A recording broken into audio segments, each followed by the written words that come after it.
Community arts? Oh, I don't understand anything about community arts.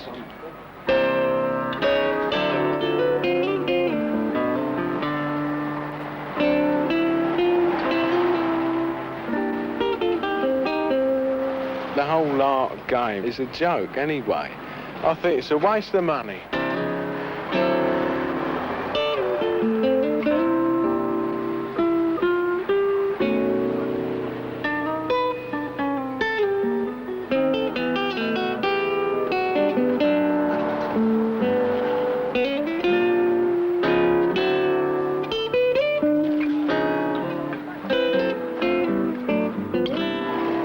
Community arts gives people confidence to do things they haven't done before. No,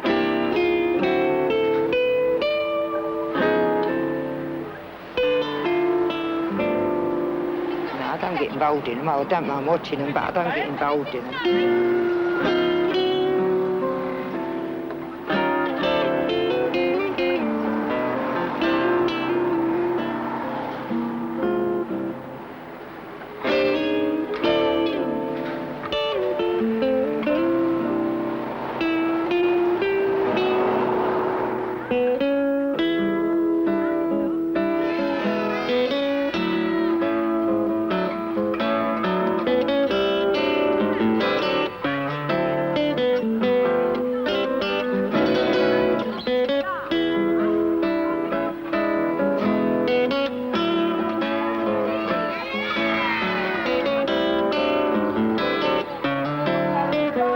Freeform's a community arts company that's been resident in Hackney now since 1973.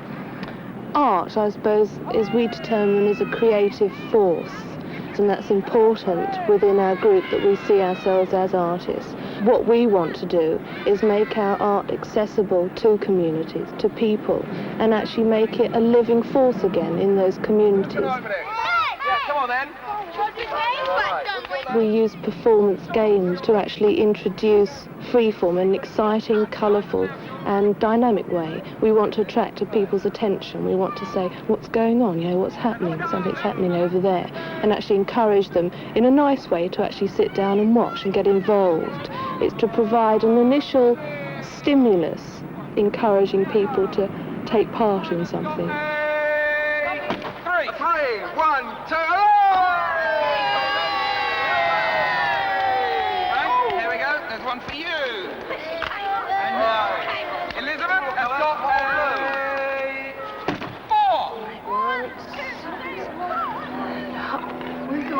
And there. And right, the two people are holding. Just leave your squeegee there. Come on, Gary. Pick it up. Listen. Wonderful. Right, on to the next one. 4 each there. Put it up. 1, 2, 3. And right, can the rest of you go over there and watch, because you'll have a go in a minute. But you won't if I see a face like that, because you'll pollute our T-shirt with horrible faces if you don't want it. Right, we've got to be quick. Can I do it next? Yeah, you can. Remove it They're everywhere. Right here.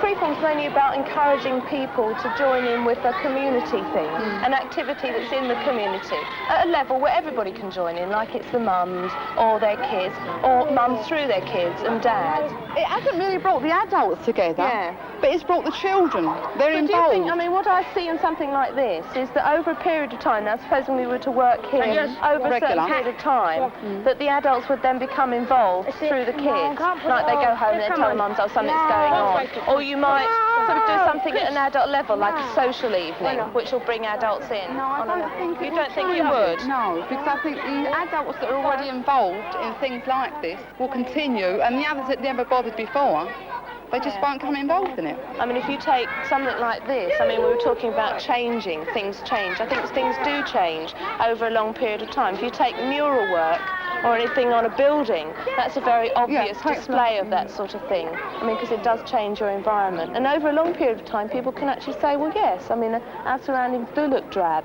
but we don't know how to change that. We're about providing people a vehicle for that change, a structure for people to have voices, to be able to say what they feel, and to give people the confidence to be able to say that. with a bit of red. I'll come to your hand. I think she'll be using that quite a while now. I don't think she could see Okay, great.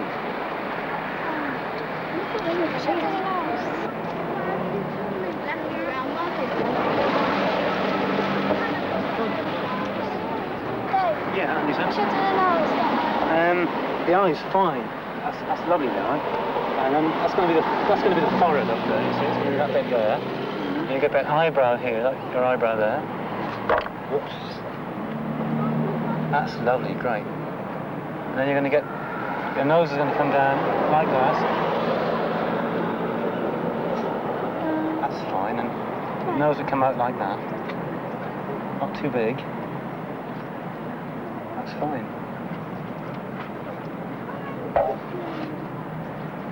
That's right. And then you're going to get under your nose. You're going to get your two lips coming down under here. Michael, I can do the lips. Can't you? Well, it's going to come down. You really need a mirror to copy yourself from. Freeform's work does happen in sort of inner city areas, you know, your black and grimy, depressed areas.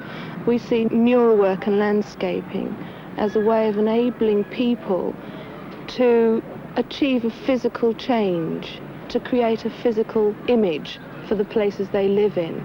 Caribbean House is a prime example of that. We were invited by the West Indian Concern at Caribbean House to help them to create a visual image for their building that embodied what they wanted to say was happening in that building. And I think very simply that's how we see our environmental work, is about being able to give people that courage to actually say, hold on, we can have a voice in what's happening around us. We can actually make those changes. I mean, Caribbean House was great. We only worked there for a very short period of time, but in that time we transformed what was an awful frontage to something that was really exciting. People used to stop and, you know, what's going on there? It's fantastic. And that gave them a great sense of importance and achievement. And it's sort of like an infectious process. People say, yeah, great, let's do it in our place.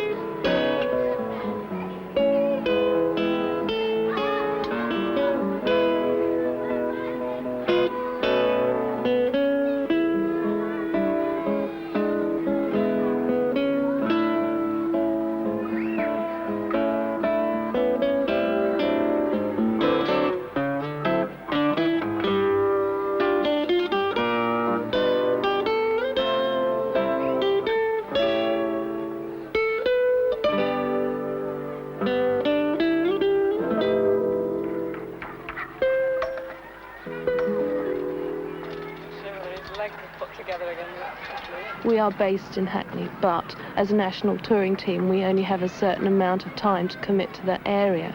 And we wanted to set up a full-time team that would service Hackney. What the Hackney team is about is sustaining long-term relationships, actually developing new areas of work in Hackney. We have quite a lot of community arts projects in Hackney, but they're mainly of a stationary nature. They have their own buildings. Whereas what we wanted to provide was a mobile resource unit that could travel to the spot to actually work with people in their communities. Our work with kids we see as an investment in the future. What Freeform provides them is an opportunity to work on a larger scale, and through that to actually have a direct effect on the world they live in. We see the essential part of that is that it encourages new ideas, new thoughts and directions for the future.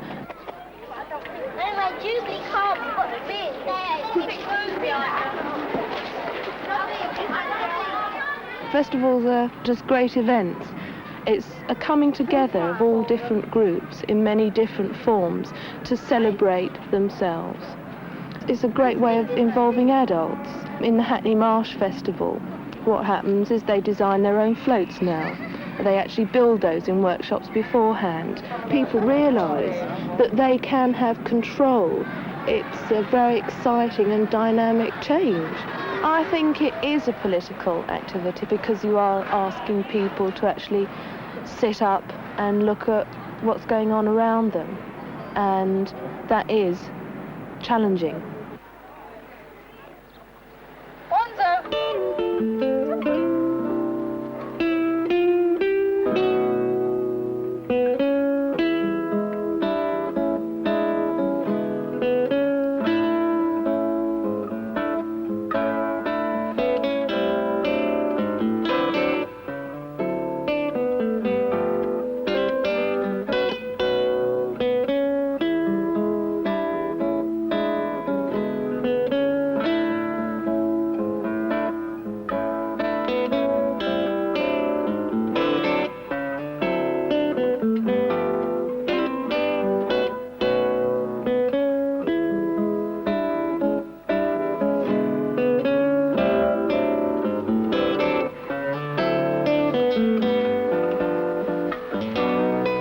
We started here in November 75. We had 30 quid between us and persuaded Centerprise to pay the rent for 6 months while we looked around for financing. It was kind of a real long uphill struggle for a long time with no money and leaking roof and too many people wanting posters and nobody. I mean, our idea at the time was a community poster workshop. We wanted people to run it and we wanted people to sort of clean it up and we wanted people to become involved in fundraising, and none of that happened. People really just wanted to come and print their posters and go away, and that's what they did. We were really pretty naive in the beginning in what we thought would happen, and I don't by any means think that the way things have gone necessarily means that it's a failure. It's just been a process of us coming to grips with what people realistically can do. Can I get this table off?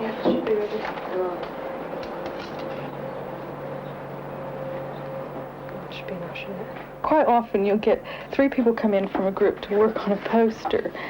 The bloke will immediately take over the design, or he'll immediately take on the printing, and the woman will be sort of relegated to stacking. You'll sort of step in and say, well, are you going to have a go printing now, Nancy? And she'll sort of, oh, I couldn't. Oh, yes, you couldn't.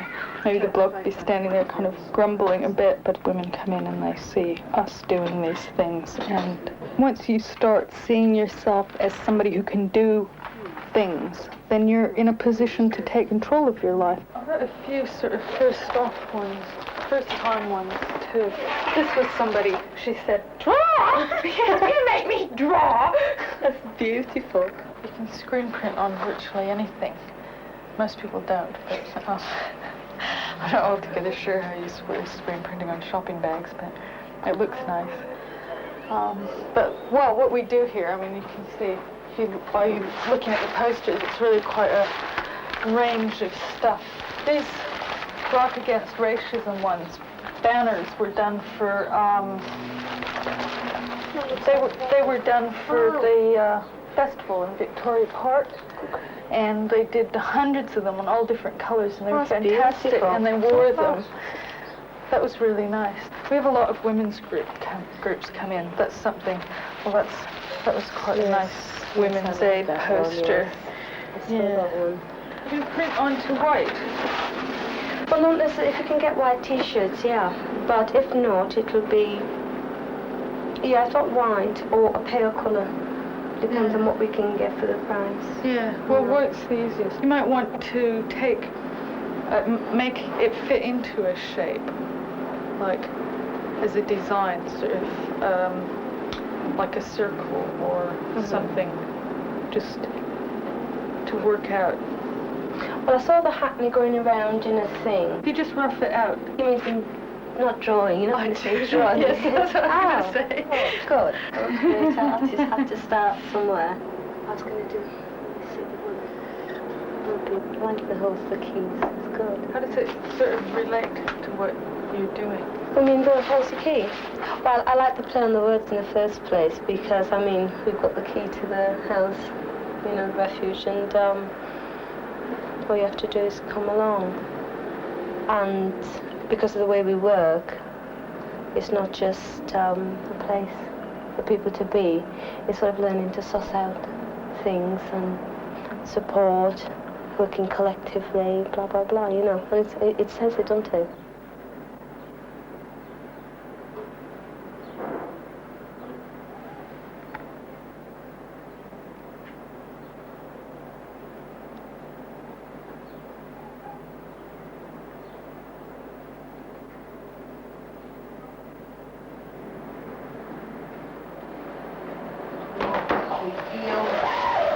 Okay, Right, and lift it up, flood it back. Bring it back further. That's fine, lovely. Is it scented? Oh, yes, it's perfect. It's perfect. I don't believe it. Actually, that's pretty good, That is considering I wasn't looking. That's not bad. The orange on that purple. I don't think it'll sell, but never mind. What about the pale blue then? Uh-huh. And then the peach. What then? That's a weird colour. Let's do it again. I've got all this. When I've done it, when you say do it, can I do it back with it on that? Well, you shouldn't actually. Oh, I think oh, nice that one, is, isn't it? oh, Yeah. wow. I still can't believe I've done it yet. I mean, honestly, I mean, that is really, I just can't believe I've done it.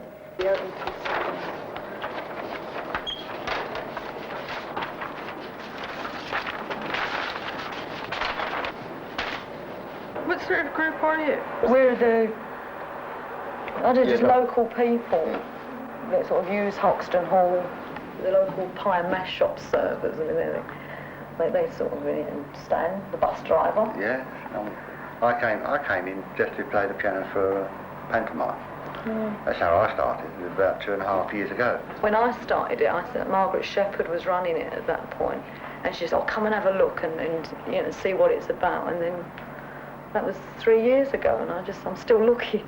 There's a lot of fun in what we do. You know, we get a great deal of enjoyment out of it, really. You know, it's fun. I think that's probably the main thing. It's not the performance; it's the fun, sort of making it up and just working together. And we go off. Last year we went off to Devon and did a play there for sort of a holiday, and we're off to Cornwall this year. But you all go on holiday together to work out a play, is that it? Yeah. So you all arrange your holidays at the same time, yeah? Well, most. It's not quite all the group, because some can't get off of work. But I think 2/3 of the group. Okay. And you think that?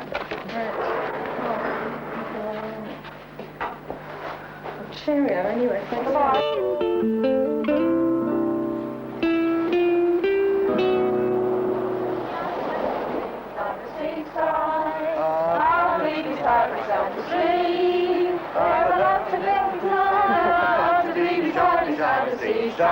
Beside the sea. Must be another one, quick. What was it? We're going soon. Don't know that one. Hoxton Hall, the best way to describe Hoxton Hall to start with, I would think, is to say it's a community centre. That's the normal way we describe it. There's a youth club that 3 of the people are involved in. There's a pensioners club, there's a lunch club, there's a legal aid that we help bring into the building and set up. But our main work is in drama. If you're doing a play, at the same time each person is learning to bring out something from inside themselves, something individual which they're putting into the whole thing, and everybody can see each other in a different light and learn more about each other and respect each other and appreciate each other much more. Most of them didn't really, the ones that exist now, didn't really know each other 3 years ago. Whereas now they're sort of supporting each other, they're a self-supporting group that sort of look after each other and care for each other. We've been working in Hoxton with the group for about 4 years, and it's all right for us because we work there, but people that work on buses or do shift work or work in children's homes or any kind of job, or single mums with kids, would find it very difficult to make the sort of commitment you need to get a play together. And it's really relaxing to have a complete week or several days where you're all together and you aren't waiting for somebody because they're late or because they're at work, and you can really get on with both enjoying yourself and getting a play together. We don't do scripted plays on the whole. We make up a play as a group, which I think is a different thing because it means that you are responsible entirely for the end product. That's got to be good. I don't think we're in a sort of business where we think, oh, if it's a lousy play, it doesn't matter, we've all had a good time. We should be ensuring that we're all saying things in our plays which are important to us, and we're saying them as effectively as possible. Well, I think one of the first things we have to decide which period we're actually going to go from.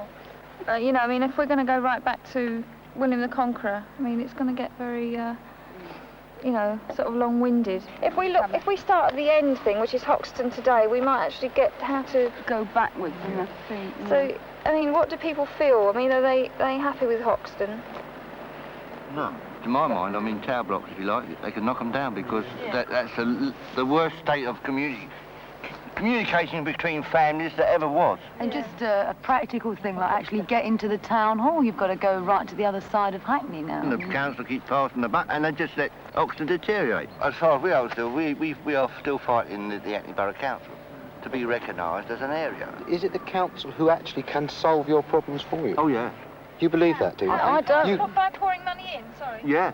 You believe that? You I believe don't believe that they can, by pouring money in, that it will do. I mean, it will just build not just different pouring money in, they've got to put it- buildings and... Yeah. I think the people inside have got to... Maybe years ago people did join the equivalent of the Tenants Association. They banded together. Why don't they today? Why don't they join us in? Do you want to come out maybe at the end of the play saying, we hope it will be like this, we want this, you know, or do you want to just do it as a complete history?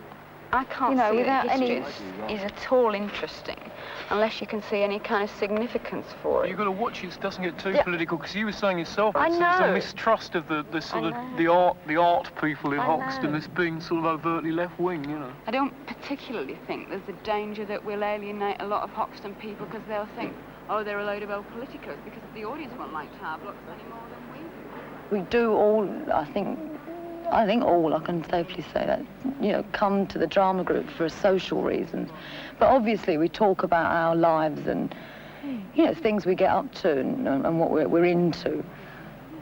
So, I mean, we all, you know, get a much broader outlook on, you know, on life in the area, which happens to be Hoxton. Trying to say how the drama group affects what I do in other things is very difficult. I mean, you're not conscious of what effects it has on you and how you relate to other people. One thing I mainly like about it is that it is not political. I mean, we don't, you know, sort of plough into all the social evils around and all this. But, I mean, because we're just ordinary people that live in and around Hoxton or work in Hoxton, these things come out. I mean, they're bound to come out. But there's no hang-ups about them, you know, you just, you do it.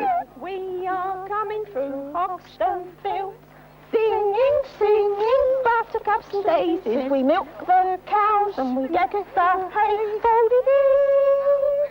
Her eyes are blue and her name is Daisy. She gives soft milk and we're not lazy.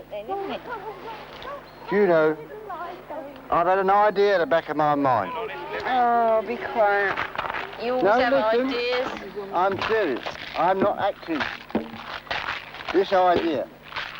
We've been pushed from pillar to post, shoved there, and now we're out of the... You don't have to tell us that. Why don't we build our own theatre? Say that again. We can build our own theatre. I know where I can get some money. But where are we going to build it?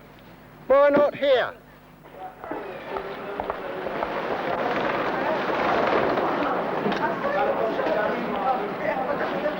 Theatre's always been part of community celebration in Hoxton and in the East End. I mean, there's several old music halls around here. It's not as though we're bringing theatre to an area that has never heard of it. The pensioners remember coming here years ago to old music halls or going to the Brit and seeing Mary Lloyd. It's already part of the culture. The Adult Drama Group is just one of our activities here. We work in a community centre. A lot of the activities are facilities provided for people, after-school play club for kids, an adult literacy scheme, legal aid, play groups, women's group, and pensioners' lunch clubs. In fact, the pensioners here sometimes give their own music halls very informally, but they know all the old songs and they're very used to singing and dancing. I'm sorry about that. Some of our plays are prepared with schools in mind, and we talk to the teachers first. And then we go away with an idea, discuss it, improvise around it, do some research. And then they bring their kids here, and we discuss it with the kids and the teachers afterwards. Yes, sir. I've always understood, Mr. Vernon, that it's every man and woman's right to work. Now, what do you answer to that? I'd like to change that a little, sir.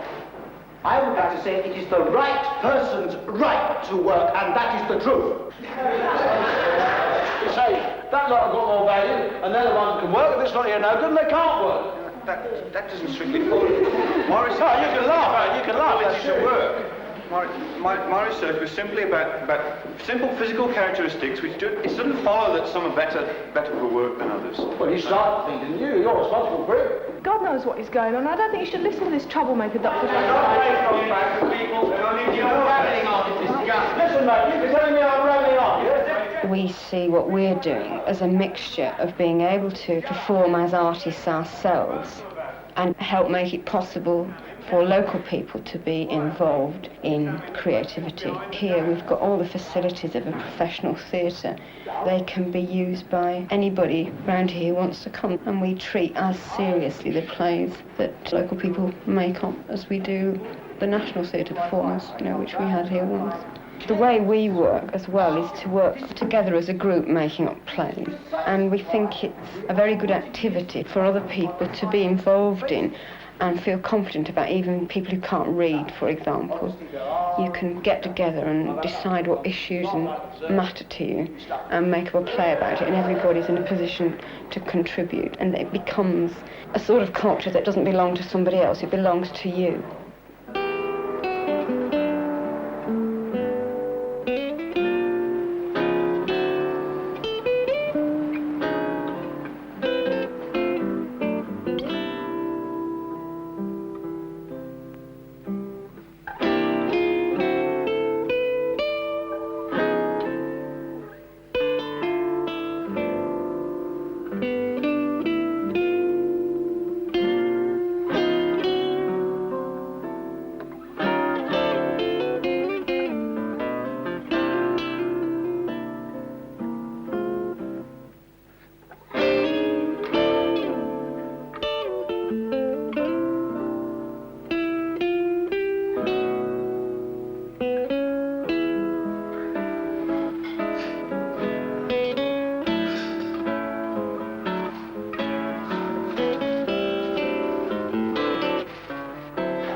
Enterprise not as a political project, but as a politicising project, if you like. I mean, it offers people opportunities, it offers people knowledge, and offers people a certain amount of facilities and resources to set up their own organisations, to find out how to find out about things, to find out how to help themselves. And in that sense, we see ourselves as politicising. I mean, the coffee bar obviously serves as a meeting room, meeting place for lots of local people, for young kids, older people, people who are unemployed. I mean, you can see that lots of people sit here and play chess and drafts all day long, and that's quite an important facility to offer. And it offers cheap food so that everybody that comes in can afford to buy something.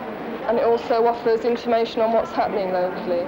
And the bookshop certainly was, when we first started up, the only bookshop in the whole of this area. And we try to be a general bookshop so that we appeal to everybody that lives in Hackney, not just the left wing or certain political groups. We try to appeal to everybody. The coffee bar is first of all the entrance to the project, so lots of people, everybody that comes into the building either come into the bookshop or the coffee bar. I mean, some sorts of projects that just have like an advice centre, you actually need a reason to go in. You need to have a problem to go into an advice centre, or you need to have a specific sort of problem to go into something like a literacy centre or something. I mean, Centerprise, it's got a straight commercial front, so people don't need to feel inhibited or to feel that there's something special about them to go in. They can just come in and just buy a cup of coffee or just buy a book if that's all they want. It's a great place to come if you're in the market shopping. It's reasonable. You can bring the kids in. There's always lots of room to bring a pushchair in. And it's just always easy to come into. I'll go and buy the Spare Rib magazine and things that I wouldn't have even thought about before, really. And is that through just talking to other people that work here, or other customers? Or? I think it's the people that work here, talking to the people that work here, really. Well, and also it's just, you know, having the bookshop there, you know, I've been in and had a look, you know, whereas probably before, if I've been into the bookshop, which I did, it was only to the children's books. You know, I never looked at the magazines and that you sell. Writing poetry can be a way in which people think about what's happening around them and explore it together, communicate what they're thinking to other people, and perhaps begin to think about the possibility of changing it, because there's a lot of sort of fatalism, you know, it's always been like this and it'll always be this way and nothing's ever going to change it, that sort of thing, which is a very common attitude. And writing poetry can be a way of disturbing that attitude in yourself and others. I think I started writing around 76. Quite a lot of things were happening to blacks and so on at that time. Black consciousness came to me relatively late. At first I was a bit dodgy about being called black and so on, because there's a lot of unnoticed racism in Britain, in standards, values, in education and so on. This is a poem I wrote in 76 and I began to become aware. It's called Black is Not a Skin Colour. Black is not the colour of the skin. Black cannot ride in posh cars or look with contempt on the poor. The hand is black that wields a machete, cutting sugar that others may grow rich. Black sleeps rough in corrugated iron shanty towns. Black, tilling the soil, is drained by the vampire landlord, but raises a voice of revolt.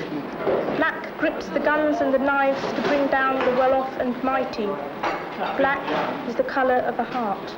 Centerprise, since the Bookshop project started 6-7 years ago, I mean, has sold over 100,000 copies of its own publications.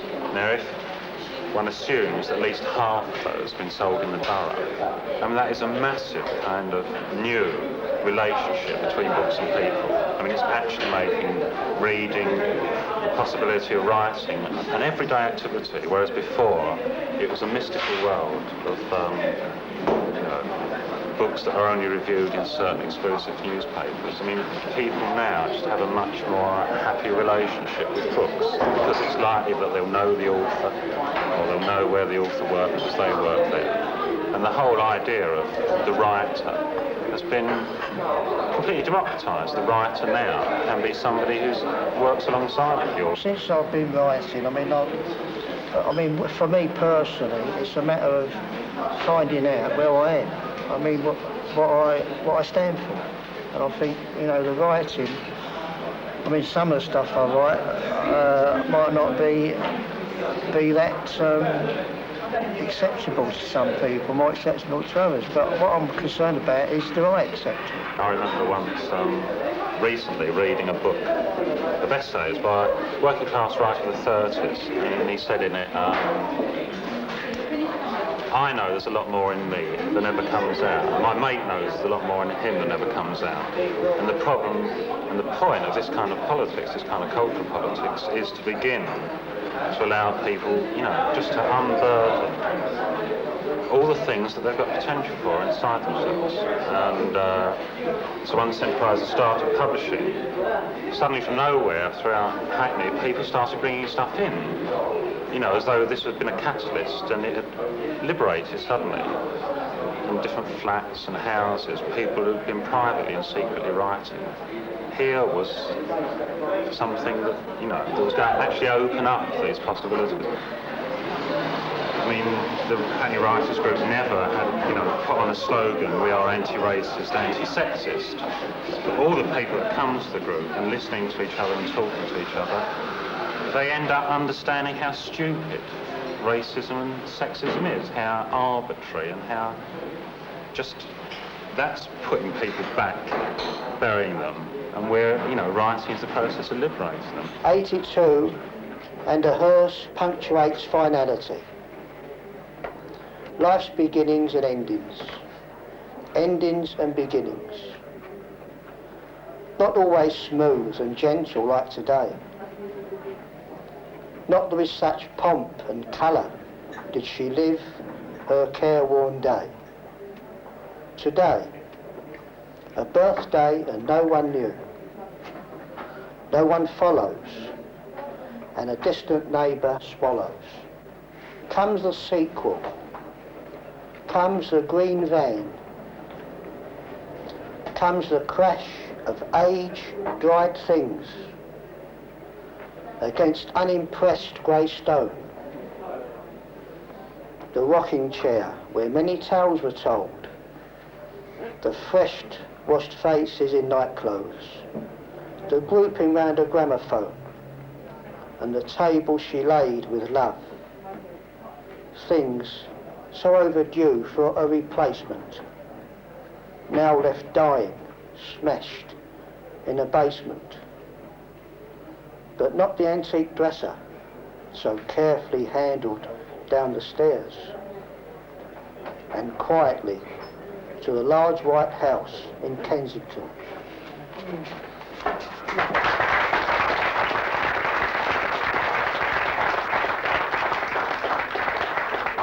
A sceptred isle. Here I am, a slave, lying under a stone. They say ever so often, stones are turned. The gentlemen who own this island shriek. A monster, a freak, guaranteed to reek of sin, of lust, of unbridled greed. They don't know that with the nail of my toe, I scratch the name of freedom into the sand. Peter and I sat together on an over-scrubbed bench on an antiseptic floor against a white-tiled wall. We were looking at the police recruitment posters opposite. A strange place to have them, I thought, seeing as the only people likely to see them were either already in the force or suspected criminals. Maybe both. Peter and I played I Spy for a while, but we kept coming up with W for wall. Fear had developed into boredom. The old Bill reappeared. Right then, he said, you're the two who were trying to make off with the roadworks lamp, aren't you? Yes, I said. No, said Peter. We were the two who have been accused of trying to make off with the roadworks lamp, aren't we? Accused? Exclaimed the old Bill. Been arrested, have you? No, whined Peter. I don't think so.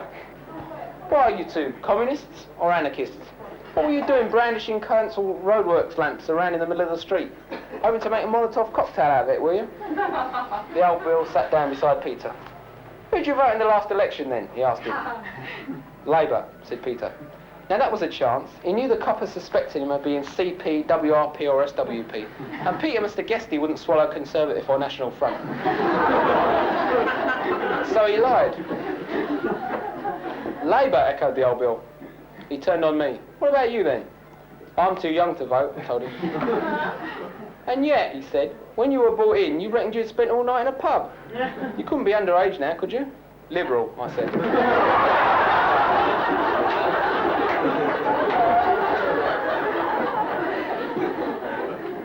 We decided you two can go for a tenner each.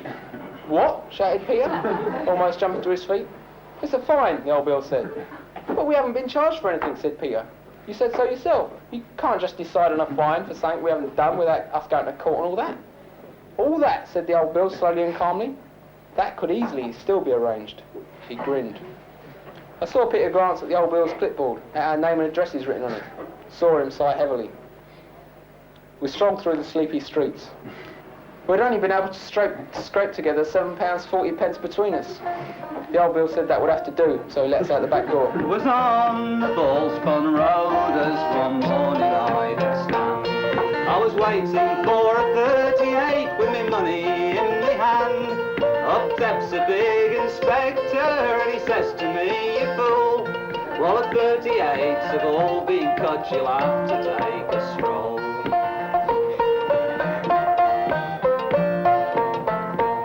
I've been standing here since yesterday and no buses have I seen.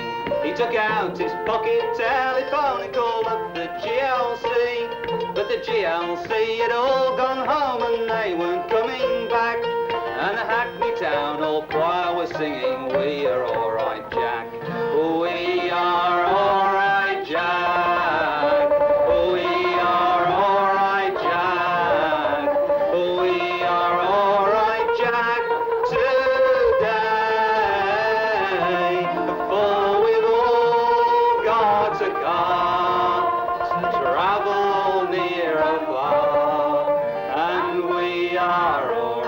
Jack today. With the Hackney and Islington Music Workshop, we feel that it's important that people make their own musical culture, that they learn to sing and to play together, and we mainly see ourselves as contributing towards an alternative musical culture. The song is based on a song written by William Morris 100 years ago about the death of Alfred Liddell when he was killed by the police after a demonstration. The tune comes from a song called The Peatbog Soldiers, which was written in a concentration camp in Germany. Who comes here with torches burning? Who are these marchers stern and slow? We bear the message that the racists send us. We come back speechless, remembering the dead. Not one, nor thousands must they slay, but one and all if they were thus today. He marched and fought to stop the fascists, stood his ground that awful day. But thugs in blue ran loose with koshes, killed him as he walked away. Not one, nor thousands must they slay, but one and all if they were dust today. You who seek to murder beauty, understand it can't be done. You killed a man, his friends are crying, but his struggle will go on. Not one, nor thousands must they slay, but one and all if they were dust today. Not one, nor thousands must they slay, but one and all if they were dust today. One of the things that Centreprice has always tried to do is to publish work by young people who are still at school. Although these are young people who are still at school, the kind of things that they are writing about are the very important issues in society today. They are very adult things, even though they are regarded as children, if you like. The cage. The racist sweats to build a cage for the black, eagerly and urgently hammering in every bolt for every bar, while the cancer of fear and hate eats away at his heart. At last he looks round at his work and gives a start, for the mighty cage is complete, and he too is inside.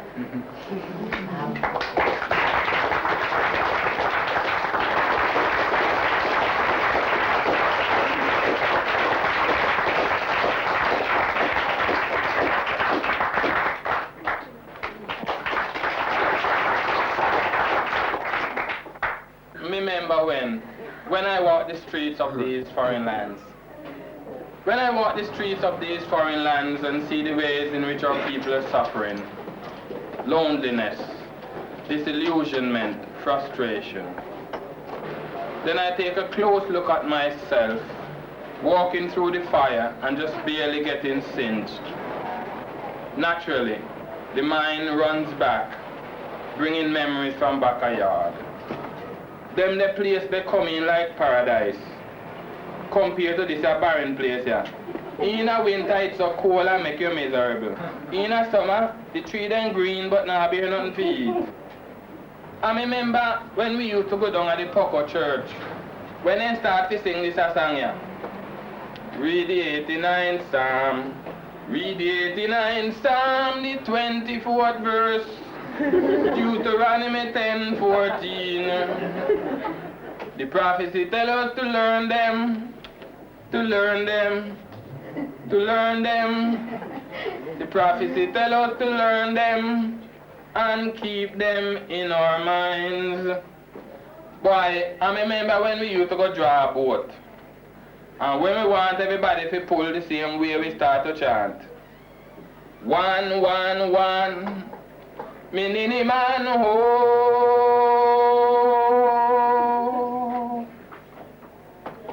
old times in thing come back again oh. Me na na oh. Boy, them the days they used to sweet. Over here, man can't make rain with them. Cause 5 minutes later you start cough. And you feel chilly. Baps, a cold you catch. If you don't mind sharp, it turn in a pneumonia. And now we over here, the man them are threatening me with repatriation. Little did they know that it's no threat to me. In fact, if they would have carried out them threat, I would have counted it as a blessing. For me dying to go home. But things so rough, me can't find my passage. So tell them, say, drunk come in one figure and Loudon, so they can blow east wind.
If you're interested, there's always something going on somewhere in Hackney.